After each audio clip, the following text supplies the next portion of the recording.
নমস্কাৰ এই মুহূৰ্তত আহি পৰিছে সন্ধিয়াৰ কেইবাটাও বিগ ব্ৰেকিং নিউজ। আজি হৈছে 22 জানুৱাৰী। দেশৰ কোটি কোটি কৃষকৰ একাউণ্টত 2000 টকা নহয় 4000 টকা সোমাব। PM কিষাণৰ 22 কিস্তিক লৈ ডাঙৰ খবৰ আহি পৰিছে।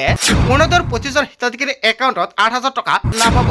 এইমাত্ৰ মুখ্যমন্ত্ৰী ডক্টৰ হিমন্ত বিশ্ব শৰ্মাই অৰুণোদয়ৰ প্ৰতিজন হিতাধিকাৰীৰ বাবে দিছে এটা বেয়া খবৰ। অৰুণোদয়ৰ টকা পাবলৈ কৰিব লাগিব দুটা গুৰুত্বপূৰ্ণ কাম। যদি আপুনি চৰকাৰী ঘৰৰ বাবে জিঅ'ৰিং কৰিছে, চৰকাৰী ঘৰৰ টকা সোমাব। বহুতো হিতাধিকাৰীৰ নাম কৰ্তন কৰা হৈছে তালিকাৰ পৰা। সকলোৱে কিন্তু চৰকাৰী ঘৰৰ টকা নাপায়। ৰেচন কাৰ্ড থাকিলে কেইবাটাও নতুন নিয়ম সলনি হৈছে, নাজানিলে ভয়ংকৰ বিপদ। কি নতুন নিয়ম সলনি হৈছে ৰেচন কাৰ্ডক লৈ মুখ্যমন্ত্ৰীৰ ঘোষণা। লগতে কেইবাটাও ৰাজনৈতিক খবৰৰ লগতে অৰাজনৈতিক খবৰ যুগুত কৰা হৈছে। আজিৰ দিনটোত গোটেই অসম তথা ভাৰতৰ বিভিন্ন প্ৰান্তৰ পৰা যুগুত হৈছে কেইবাটাও ডাঙৰ খবৰ। এনেবোৰ খবৰ নিতেও পাই থাকিবলৈ চেনেলটি ছাবস্ক্ৰাইব কৰি ভিডিঅ'ত এটা লাইক কৰিবলৈ নাপাহৰিব। আজিৰ আমাৰ প্ৰথম খুবেই গুৰুত্বপূৰ্ণ খবৰ হৈছে অসমবাসীৰ বাবে এটা ডাঙৰ খবৰ। লাখ লাখ বাবুৰে হিমন্ত বিশ্ব শৰ্মা চৰকাৰৰ মৰমৰ উপহাৰ। লাখ লাখ বাবুৱে পাব 10,000 কোটি টকা। হয়, অসমৰ মুখ্যমন্ত্ৰী ডক্টৰ হিমন্ত বিশ্ব শৰ্মাই বৃহৎ মন্তব্য কৰিছে। 10,000 টকাৰ পৰা 20,000 টকা লাভ কৰিব। স্নাতকৰ ছাত্ৰই বছৰি লাভ কৰিব 10,000 কোটি টকা। স্নাতকোত্তৰ ছাত্ৰই লাভ কৰিব বছৰি 20,000 কোটি টকা। কেনেকৈ পাব বাবু আঁচনি ধন? মুখ্যমন্ত্ৰীয়ে বাবু আঁচনিৰ বাবে নিৰ্দেশনা জাৰি শিক্ষা বিভাগৰ। আহি গ'ল মুখ্যমন্ত্ৰী নিযুত বাবু আঁচনিৰ প্ৰপত্ৰ। আপুনি নিযুত বাবু আঁচনিৰ প্ৰপত্ৰটো ফিল আপ কৰিছে নেকি? ফেব্ৰুৱাৰীৰ 11 তাৰিখৰ পৰা লাভ কৰিব আপোনাৰ বেংক একাউণ্টৰ টকা। ৰাজ্যৰ প্ৰতিখন শিক্ষা অনুষ্ঠানতে বিতৰণ কৰা হ'ব বাবু আঁচনিৰ প্ৰপত্ৰ। আৰু সমৰ্থ পৰ্টেল যোগেও আবেদন কৰিব পাৰিব ছাত্ৰসকলে। লাখ লাখ বাবুৱে মানিব লাগিব 10টা নিয়ম। কি চৰ্ত মানিব লাগিব? ছাত্ৰসকল হ'ব লাগিব অসমৰ স্থায়ী বাসিন্দা। পৰিয়ালৰ বাৰ্ষিক আয় 4 লাখতকৈ অধিক হ'ব নোৱাৰিব। আবেদনকাৰী স্নাতক আৰু স্নাতকোত্তৰ প্ৰথম বৰ্ষৰ নিয়মীয়া ছাত্ৰ হ'ব লাগিব। স্নাতক শ্ৰেণীৰ ছাত্ৰ বিবাহিত হ'লে এই আঁচনিৰ বাবে সুবিধা ল'ব নোৱাৰিব। বাণীকান্ত কাকতি মেধা বঁটা পোৱা শিক্ষাৰ্থীয়ে লাভ নকৰিব এই সুবিধা। জীৱন প্ৰেৰণা আঁচনিৰ পোৱা শিক্ষাৰ্থীয়ে লাভ নকৰিব এই সুবিধা। আৰ্থিকভাৱে পিছপৰা পৰিয়ালৰ ছাত্ৰইহে পাব এই সুবিধা। প্ৰতিজন ছাত্ৰৰ কলেজ বিশ্ববিদ্যালয়ত নিয়মীয়াকৈ উপস্থিত থাকিব লাগিব। শৈক্ষিক আচৰণ ভাল হ'ব লাগিব। নিজৰ প্ৰতিষ্ঠানৰ সকলো নিয়ম নীতি বজাই ৰাখিব লাগিব। অসৎ আচৰণ, প্ৰতাৰণা, ৰেগিং কৰা ছাত্ৰই নাপাব এই সুবিধা। যোৱা 1 জানুৱাৰীত বাবু আঁচনি ঘোষণা কৰিছিল মুখ্যমন্ত্ৰীয়ে।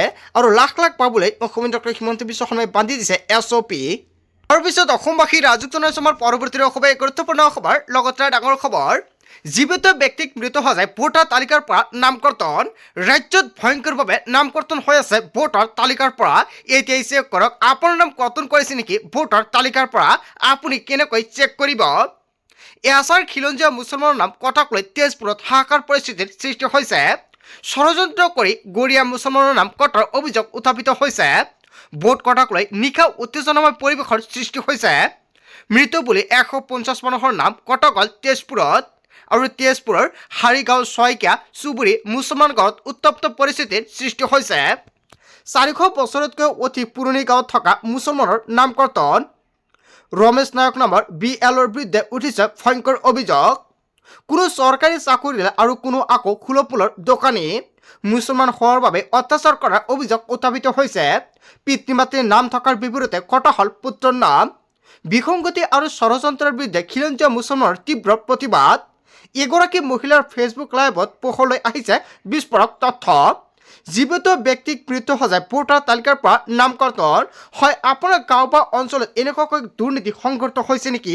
তেনে ক্ষেত্ৰত নিশ্চয় আপুনি কমেণ্ট কৰি জনাই দিয়ক। আৰু আজিৰ ভিডিঅ'টো যিমান পাৰে সকলোৱে বেছিকৈ শ্বেয়াৰ কৰি দিয়ক। আপুনি কেনেকৈ গম পাব যে আপোনাৰ নামটো ভোটাৰ তালিকাৰ পৰা কৰ্তন হৈছে নেকি? আপুনি কিন্তু অনলাইনৰ মাধ্যমত চেক কৰিব নোৱাৰিব। আপুনি BLৰ লগত যোগাযোগ কৰিব। আজি ৰাতি বহুতৰ নাম কৰ্তন কৰা হৈছে আৰু আজি হৈছে শেষ দিন। আজি ৰাতি কিমানজনৰ নাম কৰ্তন কৰে এতিয়ালৈকে কোৱা নাযায়। আপুনি ৰাতিপুৱা BLক গৈ খবৰ কৰিব। যদি আপোনাৰ নামটো কৰ্তন হৈছে তেনে ক্ষেত্ৰত আপোনাৰ 8ৰ পৰা 9খন নথি পত্ৰ সাজু কৰিব লাগিব। যদি আপোনাৰ নামটো কৰ্তন হৈছে কি নথি পত্ৰ লাগিব নিশ্চয় সম্পূৰ্ণকৈ জনাই আছো। যদি আপোনাৰ নামটো ভোটাৰ তালিকাৰ পৰা কৰ্তন হৈছে তেনে ক্ষেত্ৰত এইকেইখন নথি পত্ৰ আপুনি সাজু কৰিব লাগিব।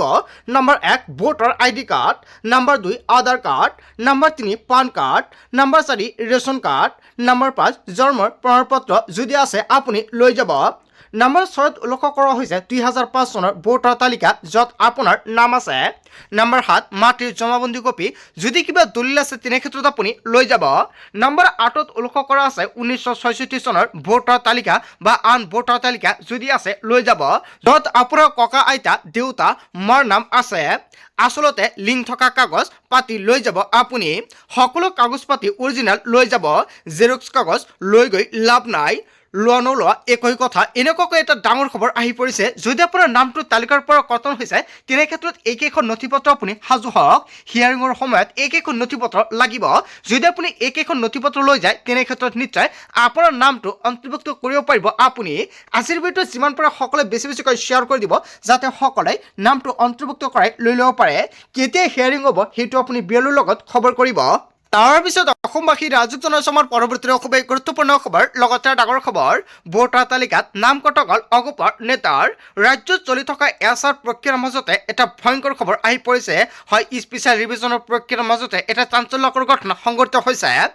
দেশী মুছলমান অগপ নেতা নজৰুল হুছেইনৰ নাম কৰ্তন কৰা হৈছে। অভয়পুৰী সমষ্টিত এছআৰ প্ৰক্ৰিয়াৰ নামত সংঘটিত হৈছে এই ঘটনা। দেশী মুছলমানৰ নাম কৰ্তনৰ ষড়যন্ত্ৰৰ অভিযোগ উত্থাপিত হৈছে। ৩৫জন খিলঞ্জীয়া মুছলমানৰ নাম কৰ্তনৰ ষড়যন্ত্ৰ ফাদিল।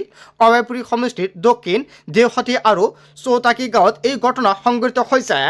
খিলঞ্জীয়া মুছলমানৰ নাম কৰ্তনৰ বাবে দুষ্ট চক্ৰই আবেদন ফাদিল। সৃজন গ্ৰামৰ মধুসূদন আৰ্য নামৰ এজনে কৰ্তনৰ বাবে কৰিছিল আবেদন আৰু বৃহত্তৰ ব্যৱস্থাৰ বাবে চৰকাৰৰ ওচৰলৈ দাবী ক্ষোভিত খিলঞ্জীয়াৰ। ভোটাৰ তালিকাত নাম কটা গ'ল অগপৰ নেতাৰ। হয়, এটা ডাঙৰ খবৰ আহি পৰিছে। এটাৰ পিছত আন এটা নাম এনেকুৱাকৈ ভয়ংকৰভাৱে কৰ্তন কৰা হৈ আছে। আজি ৰাতি কিমানজনৰ নাম কৰ্তন হয় এতিয়ালৈকে কোৱা নাযায়। নিশ্চয় ৰাতিপুৱাত সম্পূৰ্ণকৈ আপডেট পাই যাব। তাৰপিছত অসমবাসী ৰাজুক জনসমৰ পৰৱৰ্তী খুবেই গুৰুত্বপূৰ্ণ খবৰ লগতে ডাঙৰ খবৰ ৰাজ্যৰ মহিলালৈ কংগ্ৰেছৰ বাম্পাৰ অফাৰ।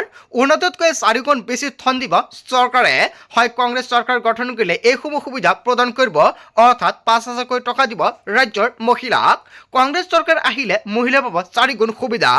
বৰ্তমানে পাই থকাতকৈ 4 গুণ অধিক সুবিধা পাব মহিলাই। আঁচনিৰ নামত হিমন্ত বিশ্ব শৰ্মা চৰকাৰে ব্লেকমেইলিং কৰিছে। মহিলাক আঁচনি দি ব্লেকমেইলিং কৰিছে বিজেপিয়ে। জনজাতিকৰণৰ প্ৰসংগক লৈও গৌৰৱ গগৈৰ বৃহৎ মন্তব্য। বিধানসভা নিৰ্বাচনৰ পূৰ্বে জনজাতিকৰণ নহয়। বিজেপি খিলঞ্জীৰ হৈ কাম কৰা চৰকাৰ নহয় বুলি সমালোচনা। 5টা সংকল্পৰে ৰাজ্যত আগবাঢ়িব কংগ্ৰেছে।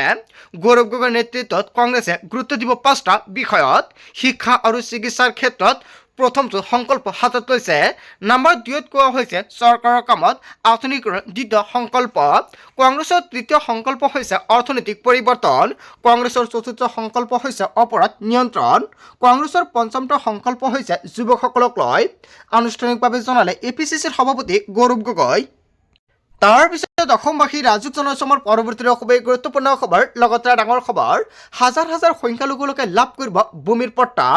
ৰাজ্যলৈ 3টা বৃহৎ প্ৰতিশ্ৰুতি বিধায়ক অখিল গগৈ।